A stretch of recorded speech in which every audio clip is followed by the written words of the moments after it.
ஆண்டவராகிய இயேசு கிறிஸ்துவின் விலையேறப்பெற்ற பரிசுத்தமுள்ள நாமத்தில் அன்பின் வாழ்த்துக்கள்.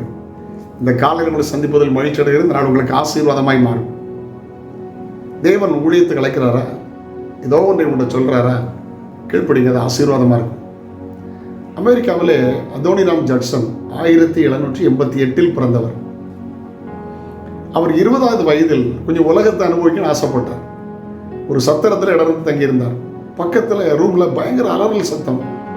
காலையில் விசாரித்த போது அது வியாதிப்படுத்த மனிதன் செத்து போயிட்டான்னு சொன்னாங்க. அவரை பற்றி அறிய விரும்பினால் அது அவருடைய நண்பன்.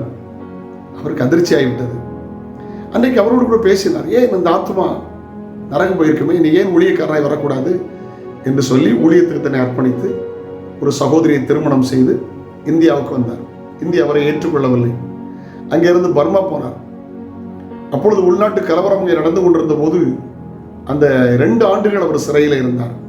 சிறைச்சாலை வெளியே வந்து பர்மிய மொழியை கற்றுக்கொண்டு அங்கே சுவிசேஷம் அறிவித்தார். அந்த பர்மாவிலே அந்த சுவிசேஷ தீபம் அவர் மூலமாக ஏற்றப்பட்டது. அதோனிராம் ஜட்சன் கடைசியில் தன் மனைவி அங்கே மறித்து அடக்கம் பண்ணப்பட்டார்.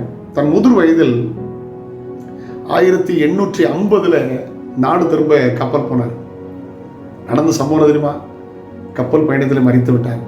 அவர் சரீரம் கடலில் அடக்கம் பண்ணப்பட்டது. சில சரித்திரங்களை நாம் அறிந்தாக வேண்டும். எவ்வளோ பெரிய தியாகம்! இன்னைக்கு பர்மாவில் நிறைய ஊழியங்கள், நிறைய கிறிஸ்தவர் இருக்கிறாங்கன்னா அதோனிராம் ஜட்சன் ஏற்றிய தீபம். எதையாவது செய்யுங்க இயேசுவுக்காக. ஜபிக்கிறீங்களா, ஜெபம் பண்ணுங்க. கொடுக்குறீங்களா, கொடுங்க.